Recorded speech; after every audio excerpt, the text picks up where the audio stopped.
On va changer de sujet, on va revenir à la politique française, puisque vous avez forcément entendu parler de cette polémique autour des jours fériés, des 2 jours que veut supprimer le gouvernement pour faire des économies. Un texte d'orientation qui était adressé aux partenaires sociaux laissait entendre que les 2 jours spécifiques à l'Alsace et à la Moselle pourront être discutés avant que François Bayrou ne clarifie la position du gouvernement, sous pression, il faut bien dire, des élus locaux, qui n'étaient évidemment ces déclarations pas du tout de leur goût. On regarde et on écoute les précisions d'Antoinette Chebroux de La Roulière. En Alsace-Moselle, les 2 jours fériés supplémentaires semblent non négociables. Dans un document transmis ce dimanche aux partenaires sociaux, le gouvernement détaille sa volonté, portée par François Bayrou, de supprimer 2 jours fériés dans l'année. Il y est précisé que des ajustements pour l'Alsace, la Moselle et Saint-Pierre-et-Miquelon pourront être discutés.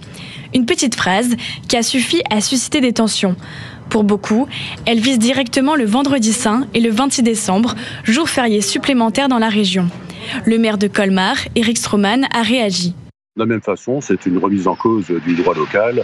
On a des particularités historiques, ça fait partie du corpus législatif applicable en Alsace. Sur X, la députée Renaissance du Haut-Rhin, Brigitte Klinkert, affirme avoir aussitôt appelé François Bayrou. Il m'a assuré qu'il parle de jours fériés nationaux et qu'il n'a rien envisagé au sujet des jours fériés spécifiques à l'Alsace-Moselle.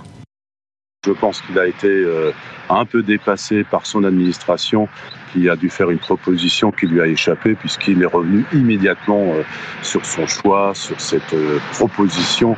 Ces échanges interviennent alors que le gouvernement prévoit d'ouvrir à la rentrée des négociations avec les partenaires sociaux qui concerneront notamment le sujet des jours fériés. C'est évidemment l'occasion de parler plus largement de cette suppression de jours fériés, pas uniquement pour nos amis d'Alsace et de Moselle, mais Éric Nolot, on voit bien que François Bayrou, c'est un peu la seule mesure d'ailleurs qu'on a retenue de sa conférence de presse, pourtant très longue, il y avait beaucoup de choses qui ont été dites, et on voit que finalement il a totalement déporté le débat, on ne parle plus que de ça, et on a oublié qu'il y avait d'autres pistes d'économie. C'est presque un tour de passe-passe réussi pour le Premier ministre finalement. Juste un mot sur l'histoire d'Alsace-Moselle. Décidément, c'est l'action publique en France, c'est impossible, quoi. En fait, oui. Non, mais c'est impossible. Soit vous tout le monde doit bosser plus, sauf l'Alsace-Moselle. Oui, au Conseil constitutionnel, ou alors à des corporatismes, ou alors c'est non par principe, bon, etc. Alors, pour ce qui est des 2 jours fériés, la situation est la suivante. Il faut trouver de l'argent, faire des économies. Beaucoup, vraiment beaucoup. Rapidement. Or, ce n'est pas possible. Pourquoi ? Parce que toute réforme d'envergure supposerait qu'il y ait une majorité au Parlement, et puis surtout qu'il n'y ait pas une élection présidentielle en 2027. Donc, d'ici 2027, rien d'ambitieux ne se passera. Donc, on en est aux expédients. Déjà, il ne s'est pas passé grand-chose d'ambitieux jusque-là. Oui, déjà, je ne vous le fais pas dire, mais là, c'est vraiment réglé. Parce que d'abord, il y a l'Assemblée nationale, et ensuite, personne ne veut bouger parce que 2027 est déjà dans toutes les têtes. Donc on cherche, il faut prononcer le mot qui convient, on cherche des expédients, on cherche des mesurettes, des petites choses qui vont combler une partie du trou sans toucher à l'essentiel. Les décisions vraiment d'envergure, courageuses, sont reportées à au moins dans 2 ans.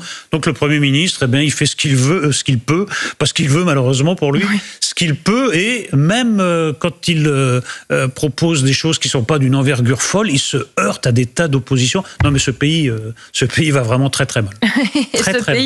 C'est irréformable en fait. C'est irréformable, et puis vous allez entendre aussi certaines réactions de l'opposition qui montrent que c'est encore plus irréformable. Écoutez, Arthur Delaporte, c'est le député socialiste du Calvados. Lui, de toute façon, il est très clair, rien ne va dans ce budget. Écoutez-le. François Bayrou fait tout pour être censuré en octobre, et c'est malheureux parce qu'on perd du temps. On perd 4 mois d'été où il essaie de montrer des muscles en disant « regardez comme je suis courageux », mais finalement ce n'est pas du courage, c'est de la déraison. Aujourd'hui on a un Premier ministre qui nous dit qu'il est au bord de la falaise et qui continue d'avancer tête baissée. On devrait avoir aujourd'hui en effet des efforts qui sont faits, mais pas des efforts par les travailleurs. On nous dit qu'on veut encourager le travail. Qu'est-ce qu'on fait aujourd'hui sinon décourager les travailleurs? Aujourd'hui je ne rencontre que des travailleurs désespérés, des gens qui me disent « mais qu'est-ce que c'est que ce gouvernement qui veut nous prendre finalement ce qu'on a mérité, ce qu'on a gagné. » Et donc, si c'est les travailleurs qui payent pour les riches, parce que je vais vous dire une chose, 4 milliards d'euros, ce qu'on veut prendre sur les jours fériés, c'est exactement ce qu'on a offert aux plus riches pour l'ISF. Si c'est à ces travailleurs-là qu'on fait payer les efforts, évidemment qu'il y a un sentiment d'injustice. Donc évidemment que ces 2 jours fériés supplémentaires, c'est impossible.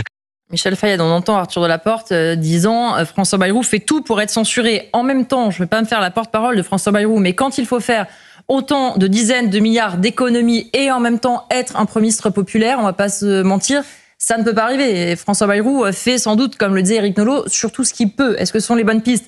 C'est un autre sujet, mais sur la philosophie, il faut faire des économies, c'est pas populaire. Absolument, il est obligé de réformer parce que la France aujourd'hui a un taux d'endettement qui a dépassé son PIB et donc il est plus, en fait, on n'est plus au stade de se demander si on va continuer notre politique ainsi ou quoi. On est obligé de prendre des mesures qui vont vraiment faire face à cet endettement et surtout au fait que les intérêts de la dette vont devenir le premier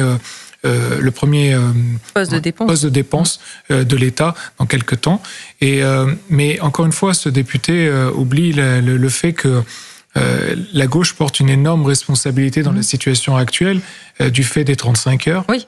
Du fait qu'ils étaient aussi au pouvoir pendant 5 ans, au cas où il l'ait oublié. Absolument. Mais déjà, rien que les 35 heures, on a réduit la production de travail des Français. Et en réduisant la production de travail des Français, on a réduit la richesse de la France, en tout cas la capacité d'enrichissement de la France. Et d'autant que quand on a eu la belle période économique entre 1997 et 2002, eh bien, au lieu de l'utiliser pour investir dans les secteurs productifs en France, on les a utilisés pour recruter des fonctionnaires. Et ce qui n'est pas forcément aujourd'hui la solution qu'on aurait forcément mise en place. Si on avait su où cela nous avait mené, effectivement, la situation politique, Arnaud Klarsfeld, devient forcément compliquée. François Bayrou le sait, l'épreuve du budget est plus que compliquée pour lui. Mais forcément, il faut qu'il présente de toute évidence un budget avec les économies qu'on lui demande. Tombera-t-il ou pas ? On sait que c'est plutôt le Rassemblement national qui va avoir raison ou pas de François Bayrou, mais on imagine forcément que ça n'est pas une situation très enviable, ni pour le gouvernement et encore moins pour les Français qui, du coup, sont toujours soumis à de la politique politicienne et loin de l'intérêt général. Pendant des siècles, les rois ont cherché de l'argent. Avant, ils pouvaient expulser les protestants ou les juifs et prendre leur argent. Ce n'est, je ne vais pas dire malheureusement, mais en tous les cas, c'est heureusement plus le cas. C'est heureusement plus possible. On va le formuler comme ça. C'est heureusement plus possible aujourd'hui. Prendre l'argent aux riches, oui, c'est moralement pourquoi pas, mais les riches ne se laissent pas faire. Les riches produisent aussi. Ils produisent d'abord, et en plus, si on leur prend trop d'argent, ils s'en vont. Et les riches, comme vous le dites, produisent, donnent des emplois, payent des impôts, etc. Donc, s'ils peuvent pas prendre plus aux riches, ils prendront plus aux classes moyennes et aux pauvres. Mais prendre plus aux classes moyennes, c'est-à-dire réduire la classe moyenne, s'il n'y a plus de classe moyenne, il n'y a plus vraiment de démocratie. Donc ils sont dans une situation où on est dans une situation difficile, et il faudra des réformes qui seront des réformes difficiles. Et comme Éric l'a dit, c'est pas possible sans une élection présidentielle. Et j'ai entendu le monsieur du Parti socialiste. Si le Parti socialiste décide de censurer, il y aura la censure, parce que c'est le petit bout de gauche qui fait tenir Bayrou. Donc s'il décide de censurer, ça s'en est fini de Bayrou, qui est un taux de popularité très bas. Oui. Presque aussi bas que Emmanuel Macron. Et Emmanuel Macron pourra vouloir prendre quelqu'un de gauche. Lucie Castet est toujours disponible, je pense. Apparemment, jour et nuit. Mais il y a encore quelque chose. Monsieur Delaporte, donc, qui représente le PS, parle au nom de la classe ouvrière. Déjà, on devrait hurler de rire. Qui ne représente plus depuis très longtemps. Non, parce que déjà, il ne représente plus grand-chose, le PS. C'est 1, quelque chose à l'élection présidentielle.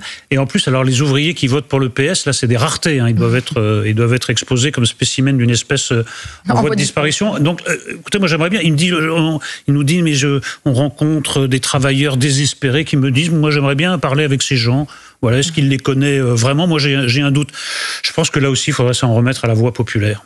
Parce que là, il y a trop d'obstacles, de refus politiciens, parce que c'est tout. Où chacun prétend défendre des intérêts. Voilà, c'est la petite tambouille. On prépare peut-être l'éviction de Bayrou. Je pense qu'il faut passer par-dessus ces obstacles politiciens, puisqu'on est dans une forme de paralysie.